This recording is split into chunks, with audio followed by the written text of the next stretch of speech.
Hey, everybody, welcome back to the channel that takes you deep inside the San Francisco 49ers. I am your host, Jack Hammer, and today we have some breaking news. According to one NFL insider, the 49ers should be active when it comes time for the trade deadline here at the end of October. Let's get into it. Let's take a little bit of a look at this whole thing that's going on with the San Francisco 49ers and this trade deadline and the report that came out today. You look at where the 49ers are right now. Makes sense that you would include the 49ers as a team that wants to be active at the trade deadline.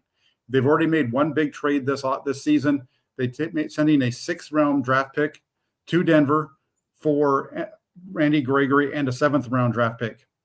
Like I said, though, according to some of those reports, they might not be done with the roster maneuvering quite yet. San Francisco, one of the only 2 unbeaten teams in the NFL right now, along with the Philadelphia Eagles. The 49ers rolling at this point in the season, coming off a 42-10 win over the Dallas Cowboys, running a streak right now of 8 straight games in which during the regular season in which they've scored over 30 points. And they have their sights set on something much bigger than just having a great regular season. Their sights are set on a Super Bowl run, getting back to the big game, a game that they have not been able to reach since 2019, falling just short the last couple of seasons. You look at that and the team decision makers might be willing to make some additional moves to be able to get that done, to be able to solve some of their issues if they feel like there are any. And, this comes from Dan Graziano of ESPN, who said, don't rule out the possibility of the 49ers, as tremendous as they already looked, adding a player if they think it can make a difference at the trade deadline. The Niners have the biggest of goals for this season. They were aggressive last year when they traded for running back Christian McCaffrey when he became available. And you look at it, that trade last season of Christian McCaffrey was a big piece of changing the way that 2022 team performed. And it's one of the big reasons why their offense has been so explosive ever since. Also, Brock Purdy stepping into the lineup as well has a big part to do with that. But that trade for Christian McCaffrey really has paid off big dividends for the San Francisco 49ers. McCaffrey does so much in terms of opening up that offense and creating space, especially within that passing game. And then you add in his ability as a runner, his ability to stay healthy compared to everybody else the 49ers have had at that running back spot. And that trade alone was pivotal for changing the 49ers trajectory last season and then coming on into this season. And, it makes sense for NFL insiders such as Dan Graziano of ESPN to throw out the 49ers as a team that could be active at the trade deadline. After all, they created a lot of cap space before the season started. And right now they have a surplus of cap space with $40.17 million that they could utilize. Now, a lot of that is earmarked to be rolled over into next season. But still, at the same time, this is a team that can go out and win the Super Bowl now if they feel like there's a player that can make them step forward. They'll go ahead and they'll use that money. And John Lynch is on the record. He said, really, we always look at the cap for 3 years out. Obviously, we have all that room this year, but really it's to create room for future years because we roll everything over. It helps us in future years because it creates some room we're going to need. However, you look at this, and Lynch, Cal Shanahan have always been said that they're open to making any trade if it makes sense, even trading themselves, right? So if there's an impactful player that could become available, I think the 49ers would probably take a very hard look at bringing that player on. And, you look at it and, one potential move would be looking towards the Denver Broncos. Could a deal with the Broncos be made? Some would suggest that Patrick Surtain would be one of the best moves that the 49ers can make. Surtain, a tremendous cornerback that would really give the 49ers that guy on the edge that can, on the corner, that can really lock down one side of the field. And if you had a guy like Patrick Surtain, for example, you got Surtain on one side, you've got Travaris Ward on the other. That's a really nice 1-2 combo on the outside, really locking down the one side with Surtain. Then from there, what you're able to do is you're able to take Diameter Lenore, slide him into the slot. Lenore's already been getting some work in the slot, but the reason the 49ers are kind of, shying away from that a little bit is because they don't have anybody on the edge right now. If Lenore slides into the slot, then they've got to put Ambry Thomas out there. That doesn't work for the 49ers. So if you get a guy like Patrick Surtain and you've got a guy like Travaris Ward on the edge, and then you can have Diameter Lenore slide into the slot, that'd be fantastic. And then on top of that, when you look at a guy like Surtain, a young player on the way up, right?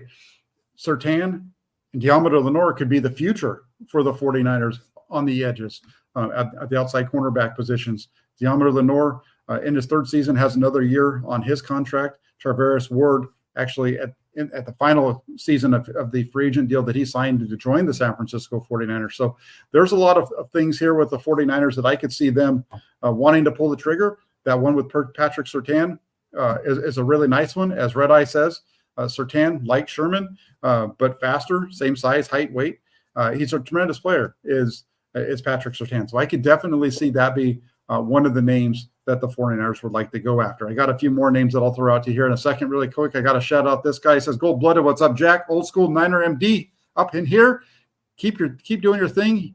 You've come a long way from the old PD days when Grant was writing. Cheers. Hey, Gold-Blooded, great to see you. Or MD, I know hopefully you still poke around over at the Press Democrat, and I'm covering the blog now, so hopefully you're over there every once in a while. I think I see your name pop up, but great to have you on board. We also got Razor Eater in the house. He's here under Greg Khan in the chat. So let's have it. You guys can start, even having your own little, and then every once in a while we get Brody to Walsh in the house. So keep it all up. It's great to have you on board. I got to shout that one out real quick. Tony Nagatani, a member of the Toolbox, says, I wish they could get Surtain. I think that would be a really good move. I think that one makes the most sense when you look at that for the 49ers. Greg Khan also says, any big trade has to be like the CMC deal because they'll need that first-round pick on an offensive tackle in a strong class. I could see that. Last year, that trade with McCaffrey, a lot of those mid-round picks, but that's another direction that you could go. If you're able to get a pick along those lines, that makes a lot of sense. So I think when you look at this, a couple of things. Number one, the Patrick Surtain, that other cornerback, that's the one thing they need. I don't think they need to get and the reason I say Surtain or something like that is you can get he's a lockdown guy, and then you can, like I said, you slide Diamante Lenore down into the slot. If you can't get a guy like Surtain, that's where you've got to try to find, okay, now what can I do? I think when you look at the 49ers right now, their biggest need, if they were trying to improve one position on this roster, I think the one that makes the most sense for them would either be right tackle or nickel. Those are the two, right? So you start to look at the names that are available at those two positions, and there's a couple of them that are out there right now. The first one that I would go with, it makes sense because the Denver Broncos are a team that are looking to make some moves. They put some guys on the trade block already. There's some rumors that there's some more guys there. I think Frank Clark was the name that came up most recently. I don't see the 49ers needing to go get another edge, even though we'll get to one of those here in a minute. But especially Frank Clark, I don't think that's the guy the 49ers need. But maybe they can go out and get a guy like Garrett Bowles if they want to get an offensive tackle. If they feel like they need to improve at tackle right now, they can go out and get Garrett Bowles. The Broncos offensive tackle may not be as readily available as Clark because he's under contract through next season. But he's a very valuable player. He's never been a Pro Bowler, but Bowles has been a dependable starter for more than a half decade. This season, he's been responsible for only 2 penalties. He's only allowed 1 sack so far, according to PFF. If the Broncos are rebuilding, perhaps looking for a quarterback prospect, Russell Wilson not playing very well out in Denver, maybe they'll be willing to make a move here. The Browns are one of those teams that could be interested in Bowles if he does become available. You kind of look through it. He's mostly been a left tackle during his time with Denver. The Niners are set there with Trent Williams for the short term. But if you can go out and you can get a guy like Garrett Bowles to really solidify that offensive line, as much as I like Colton McKivitz on the right side, a guy like Garrett Bowles would make a lot of sense to add him. Add another that's the offensive line that you're looking for right there. Going to be expensive, but if it's a guy that you think you can bring in and have for a long period of time, you bring him in. You can do some things cap wise and those types of things to make it work and fit him in. So that would be one. Another one that I like a lot is a team that they made a deal with last year, the San Francisco 49ers, and that would be in the secondary, another secondary player for the 49ers, and it's a safety by the name of Jeremy Chin. I see some of you in the comment section talking about Chin as a player that would make a lot of sense. The Panthers haven't won a game this year. Their top priority is developing Bryce Young for the future. And they want to have a number one caliber guy at wide receiver. They're hoping to make a trade before the deadline. Chin makes a ton of sense for the 49ers. I don't see the 49ers don't really have that number one receiver that I think they'd want to give up. I don't see them, obviously I don't see them moving off of Brandon Ayuk, even though Ayuk only has next year, that 5th-year option for next year. I don't see the 49ers wanting to move off of him. I don't see them wanting to move either. Deebo Samuel. I don't see them wanting to mess with that chemistry on the offensive side. So I don't see them doing that. If they're going to make a move, I think it's going to be more of a trade with a first-round pick, maybe a second. Right now, Carolina doesn't have a 2024 first-round pick, so maybe you can send them your first if you're the 49ers along with something else to kind of sweeten the deal. And, you look at it, you look at what Jeremy Chin can do. He's a guy that can play safety, linebacker, nickel, does all those types of things, fits the bill really well. He's only 25 years old. That's the other thing. And is extremely versatile, can do a lot of different things. He's kind of like, I think I saw it a minute ago where one of you was mentioning it was Gregus Khan who came in and said, going out and getting a guy that could be like a Jimmy Ward, like a younger Jimmy Ward, can play multiple roles. And I think this would be one of them. They have a safety for the long term, but a guy that can kind of be your third, because next year I don't expect to see Tayshaun Gibson here. You bring Jeremy Chin in. He could be a valuable piece this year. Play, in the slot. He's a really good slot defender. Also can play some safety, can kind of slide in there as your third linebacker at times. Would be a solid nickel guy especially with the way that the 49ers like to run their defense. He's in the final year of his rookie contract, so he's not going to be that expensive. You look at what he's done. He's been a really nice player out there in Carolina. It would make a lot of sense for the 49ers, especially with the way that they really like to run their defense and fill in at the nickel spot. The 49ers like their nickel to be a guy that can cover, a guy that can tackle in the run game, because they really like to use that almost as their base at times. So Jeremy Chin would make a ton of sense for the San Francisco 49ers to make a move like that. So those are the top two right now, I would say.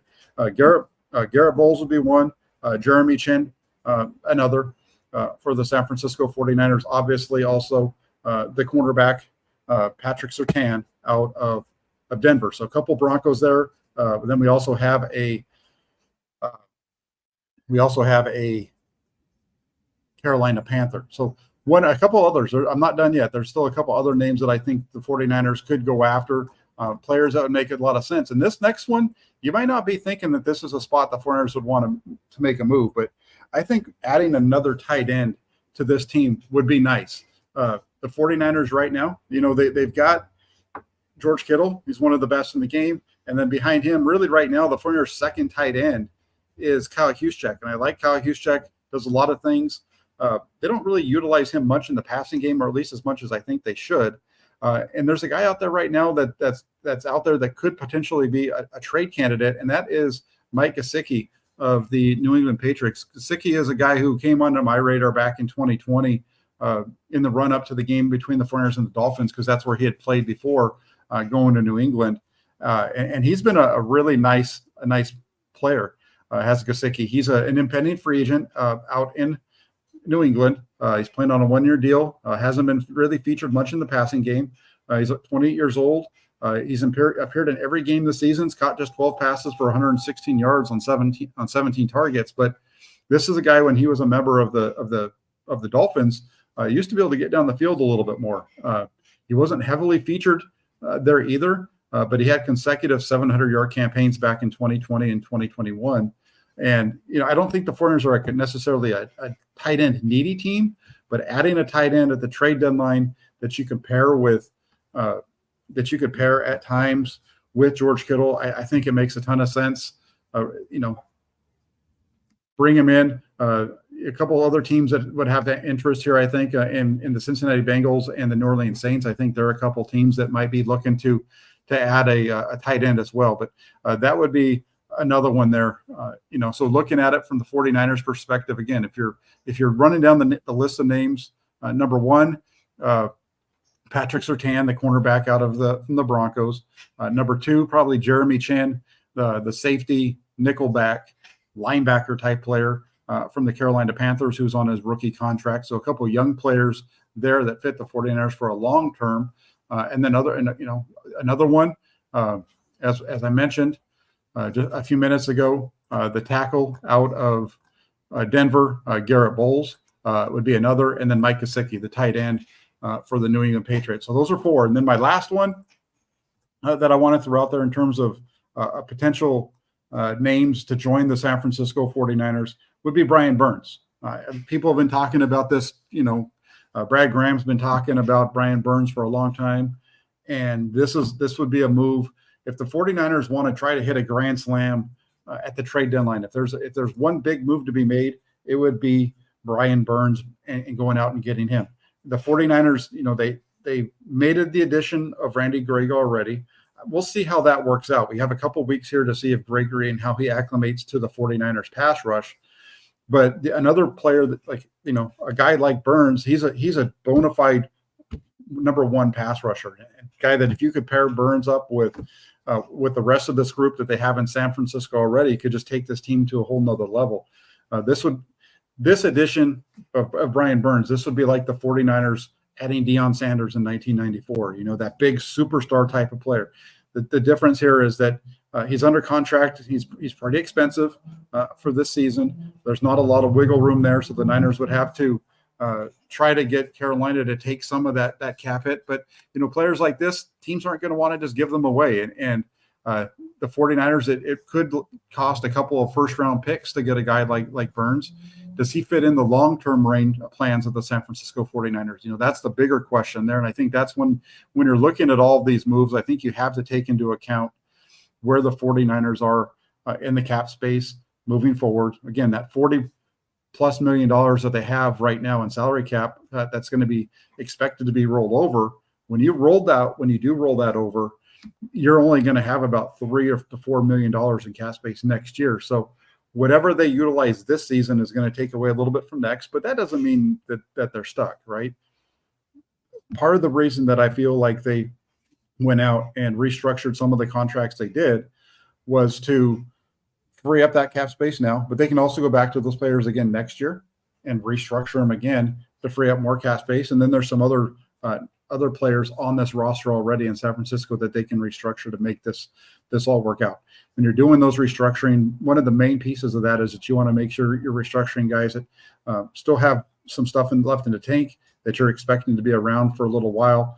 And they've really been able to move, take and move things around. And like Grega says, staggered restructures will allow them to sign Ayuk. Absolutely. That's one of them for sure. So, again, just kind of looking through the names and looking through it out there. Another one, if you don't want to go Brian Burns, if that one doesn't work for you, you've got Danielle Hunter as well. Hunter, a really nice pass rusher, a little bit old. He's 28 years old.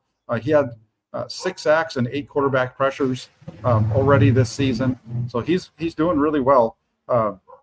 He had 10 sacks last year, 10 and a half in last year. And his pace this year, like I said, is even better. 6 sacks, 8 quarterback pressures.